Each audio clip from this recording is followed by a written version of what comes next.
So for this video, we're going to be writing names and formulas of type 2 ionic compounds. These are ionic compounds that contain a transition metal, or a metal that can have an ion with different charges. So like copper right here, copper can be 1 plus or 2 plus. So you can't just look at the periodic table and know, oh hey, copper is always going to be plus when it's an ion. So what we do instead, so that we know what the charge is going to be on this particular copper ion, is we add Roman numerals. So if you look right here, you'll see a 2 after copper. What that 2 tells you is that this is going to be Cu 2 plus. Remember, Cu could also be plus. That's why that Roman numeral is there, to tell you that it's 2 plus.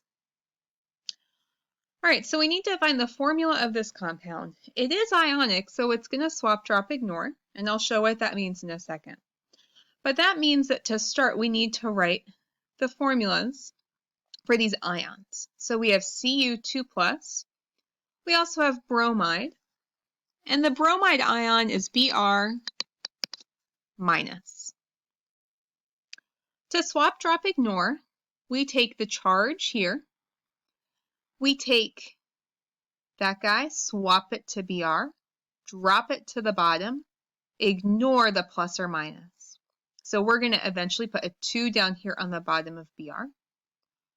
Swap, drop, ignore the other side. We take the minus, swap it to this element, drop it to the bottom, ignore the plus or minus.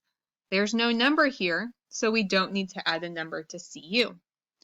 So that's going to be Cu, no number to add, Br, this 2 gets swapped down to the bottom.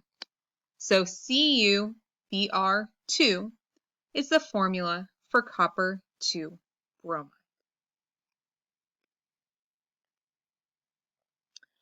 Well, now we're going to write the name of a compound that contains a transition metal.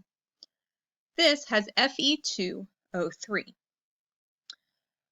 So you might not be sure where to start. Well, the first thing we need to do is figure out which naming rules to use. So we look at iron on the periodic table. That's a transition metal. It's one of those metals that can form different charges on its ions. Iron can be 2 plus or 3 plus. And we have oxygen, that's a nonmetal. Metal and nonmetal means it's ionic. And because iron can have that more than one type of ion, it can have different charges, it's going to need a Roman numeral. So what we're going to do is we need to figure out the charge on iron so we can get the correct Roman numeral. We're going to kind of reverse swap, drop, ignore. So oxygen has a charge of 2 minus when it's an ion. That's where that 2 came from. That means that this 3 down here goes with iron. We had Fe 3 plus O 2 minus. We needed 2 irons and 3 oxygens. So 2 irons, 3 oxygens for those charges to cancel out and to get a neutral compound.